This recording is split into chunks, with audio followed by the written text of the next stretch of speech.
Hi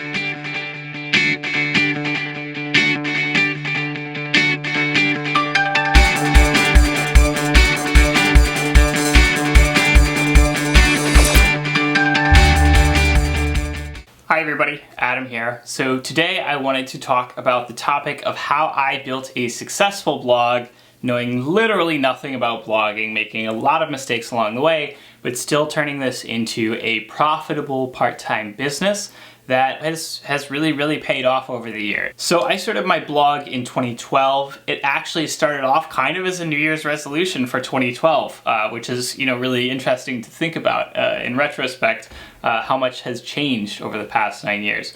But basically I started this blog in 2012 essentially because I was reading a lot of blogs at the time. I was really interested in fitness. Of course, I was working as a personal trainer. I was just out of university. And, I was just reading so much stuff from other personal trainers to get an idea of how to be a good personal trainer. And I was inexperienced, and so, I needed a lot of help at the time.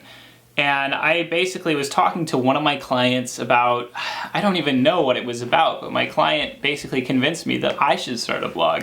So I said, okay, yeah, I'll do that. And I ultimately ended up going home and I, went to Squarespace and I started a blog on Squarespace. I'm, legitimately I'm one of those people. This is back when Squarespace was relatively new. It wasn't the thing that everyone is constantly plugging for their try out Squarespace with my referral link. Basically, I started a blog on Squarespace back in 2012, and I was just like, I'm gonna go for it. I'm gonna see what I can do. Maybe I can become an online coach. Back then, online coaching was really new, and that was sort of the cool thing that a lot of personal trainers were doing, and it was very aspirational. Like, oh, if I become an online coach, I can be like, doing the Tim Ferriss 4-hour work week sort of thing. I can work from anywhere. I can develop my own business. I can have my own clients. I figured that that was a way that I could, improve my income and also have a lot more freedom in my work. And ultimately, it didn't pay off. Not nearly right away. I didn't really have any plans for the blog. I didn't really know what I was doing. I didn't really have anything to say. I was basically just treading water for a few years on the blog. I would post occasionally, maybe once a month. Sometimes I would try and get a little bit more dedicated and maybe I would post for a few weeks straight, but then I would go for several months without posting anything. It was very on and off. It was very spotty. None of it was very good. Looking back on a lot of that stuff, I had to delete a lot of it in the long run, simply because a lot of it was just garbage, just real bad. And that's normal. That's a normal part of the process. When you're starting anything new, you're going to suck for a while before you get any good at it. And so ultimately for me, that was what happened for the first few years. I was working as a trainer at a small local gym. I wasn't making a ton of money, but I was doing okay. I had a lot of free time just because of the way that the job worked. And so at the time, I decided that I would take a bit of a chance and I would do an internship with Westside Barbell, which happened in summer of 2014. So for those of you who don't know, Westside Barbell is a very famous gym where they train powerlifters, and I basically interned with them for a couple months, learned a lot of the way that they train and that they coach these super heavyweight powerlifters who set a lot of world records.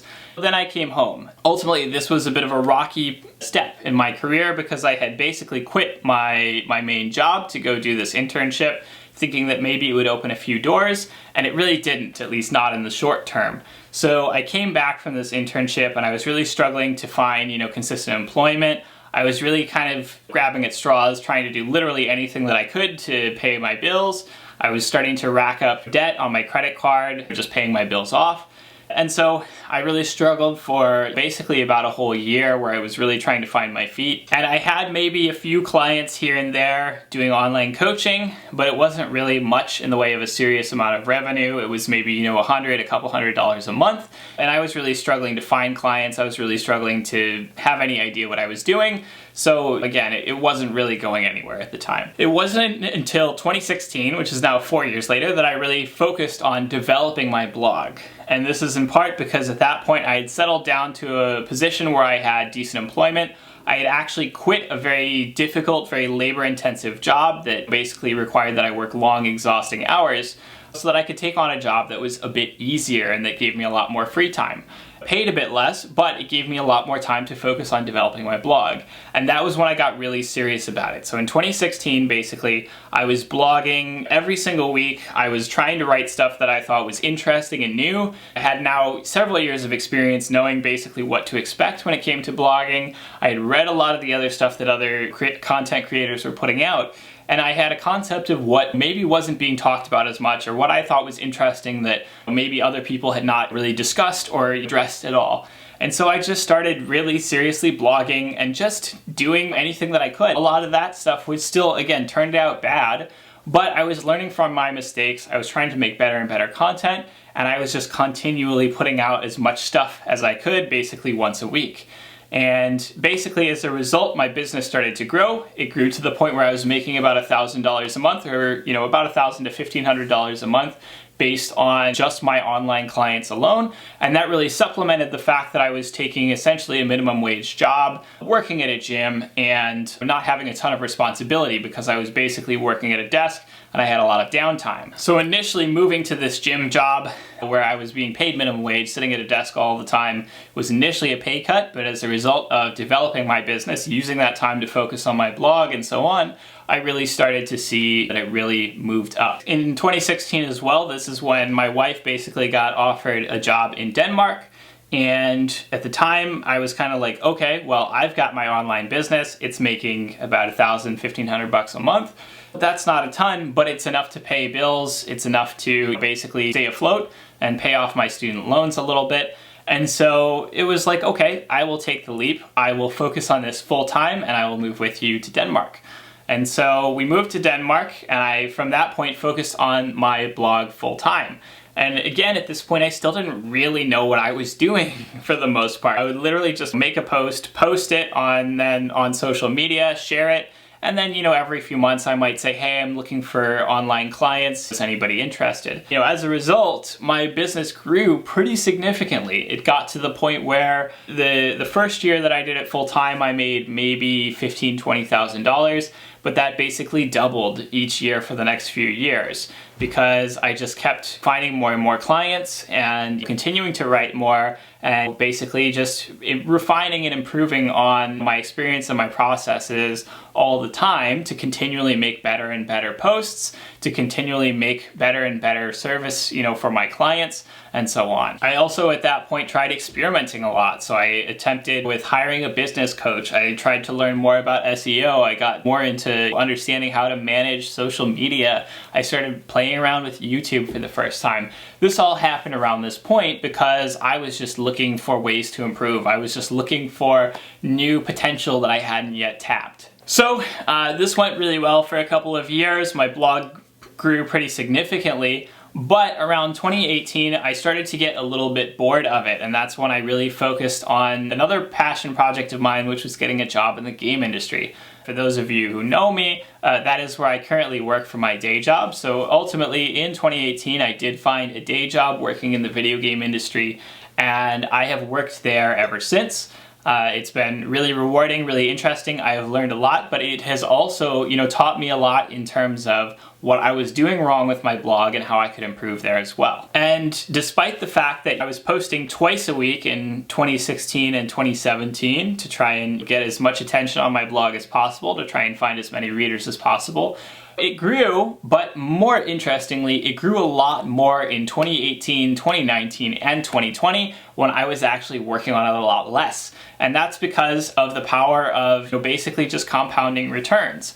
Over time, when you have more and more posts and they link to each other, then what's going to happen is it's going to get easier and easier for search engines to find your content. Once a person Googles some topic they're interested in, finds your thing about it, and then if they like it, then maybe they click on other pages on your website, they find other stuff that they're interested in reading about, and as a result, that stuff just tends to start snowballing and it gets bigger and bigger and bigger.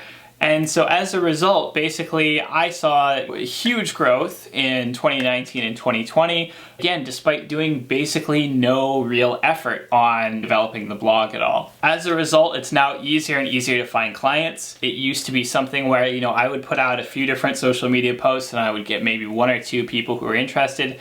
Now I put out one social media post every, 6 months or so, one email every 6 months or so, and I get 5, 10 responses from people who are interested, simply because my reach has grown so much, my emailing list has grown so much naturally. Again, things have just grown and compounded over time. The flexibility of the work is really amazing. Obviously, I can work basically from anywhere. I can work anytime that I want, working with my clients.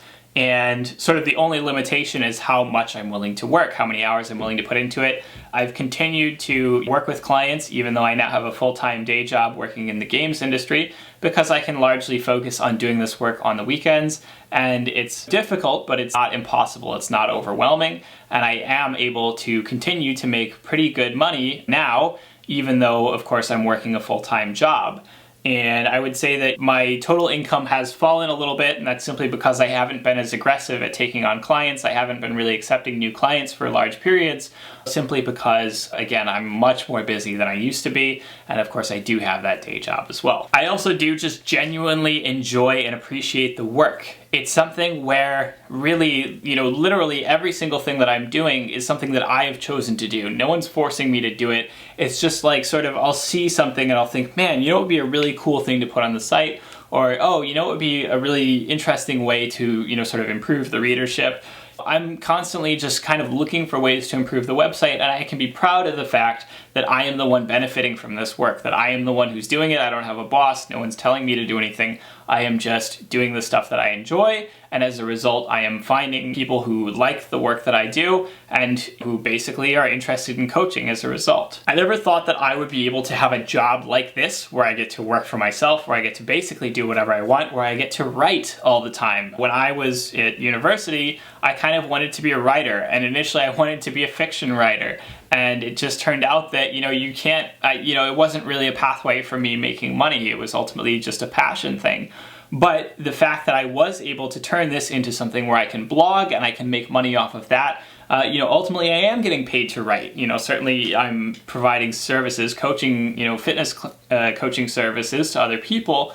But I'm also only able to be in that position where people want to pay me for that because of my writing, and because I am able to write well enough that people will read it and like it and actually seek out my expertise for coaching. I can write about basically anything that I want. The worst thing in the world is basically just that no one reads the piece. And I'll say that I've written a lot of blog posts about topics that most fitness professionals would not write about in the slightest. Stuff that doesn't interest them, stuff that doesn't get a ton of views, but I'm just like, well, I want to publish it, so I'm going to publish it. And again, the worst case scenario is that maybe it gets a lot fewer views than, some of my most popular content. And, maybe it still helps some people, maybe some people still find it interesting. Maybe it still reaches a handful of people who feel the same way that I do about that topic. And to me, that's fairly meaningful. I think that it's important to be able to have these sorts of discussions about topics that maybe are not the mainstream topics that get a ton of clicks and that basically everyone in the fitness industry wants to talk about. So in many ways, I don't feel sort of beholden or indebted to the mainstream fitness industry, simply because, again, I can write about whatever I want. And at the end of the day, I'm the one who feels proud of the fact that I've written about it, and I don't have to worry too much about whether or not that ends up being the next piece of viral content or the next big thing that is going to get me more viewers, because again, in the long run, overall, just the more work you put out there, the more stuff you make, the more people are going to find your content and the more views you're going to get. It doesn't matter if a bunch of them are duds, as long as some of them are good, as long as some of them are viral, and so on. Obviously, I've said a little bit about my goals in 2021, and one of my big goals in 2021 is to start focusing on YouTube in the same way that I used to focus on my blog. Again, YouTube went through sort of a lot of the same process in terms of at the very beginning, I didn't know what I was doing. I really hated video editing. I just wasn't putting out good content. But I learned from those mistakes. I have been trying to improve my content, and I am looking forward to seeing how this YouTube page performs, not just today, but also 5 years from now, 10 years from now. Ultimately, it took me basically 6-7 years to get to the point where my blog was good. I think that what I thought a lot at the beginning, and what I think a lot of people think at the beginning, is that basically there's going to be some serious consequences if they fail. They think that the worst thing in the world is that you're gonna make a blog post or you're gonna put out a YouTube video and people are gonna make fun of you. I'll say that's happened to to me a couple times. I have had times where you put out a post that I worked really hard on, and then maybe someone said, you know, this is crap, or whatever, made some, you know, cutting remarks about it. But the reality is that 99% of the time that never happens. The worst case scenario is that you create something and you write it and maybe someone doesn't understand it and they're like kind of like, well, I don't really understand this, and maybe a little bit mean or pissy about it simply because I didn't really understand it. And oftentimes with those people, it just helps to have a conversation with them. And you're getting some negative comments on social media, just reach out and be like, hey, what's up? What was the issue that you had? And maybe have a serious conversation. But again, that very rarely happens. The reality is that most of the time, if you make something bad, the only bad thing that's going to happen is simply that it's not going to get a lot of views. And you also have to recognize that, especially in the beginning, not getting a lot of views is not necessarily a sign that the piece of content is bad. It could just be that you haven't gotten to that point where you've created several years worth of content and where stuff has really started to snowball. Over time, there's an infinite sort of time span. Things will continue to get views, things will continue to get clicks basically forever. And so sometimes good content takes a little while to really start shining. Requires sort of all this other content around it to really make it start to stick out and start to actually take hold. So the main thing is just focus on ignoring those early difficulties. Just focus on creating good content that gets better and better over time as you get more and more skill. And ultimately, at the end of the day, it's going to start working sooner or later. The reality is that it's simply going to work so long as you're able to stick with it and so long as you don't get waylaid and sidetracked and taken off course. So I hope that this was a little bit of an interesting look about, you know, basically how I was able to make a blog, again, with basically no experience, with zero idea what I was doing. And I think a lot of people could be doing the same. I think a lot of people out there could be making successful blogs, could be making successful YouTube channels. Of course, I'm not going to promise that can happen to everybody because it can't. But the reality is that I think a lot of people are holding themselves back and could really be the start of the next successful blog, the next successful YouTube channel, if they are willing to stick with it, learn from their mistakes, and keep making good content. So hopefully that is a little bit of inspiration for you. Anyway, that is it for today's video. As always, if you like the video, don't hesitate to drop us a like. Comment, subscribe, tell me what you want to see in future videos. Let me know if you're interested in hearing a bit more about specific blogging topics, about how I did certain things, or sort of my recommendations. I'd love to hear from you. Anyway, so as always, have a great week, and I will see you all next time.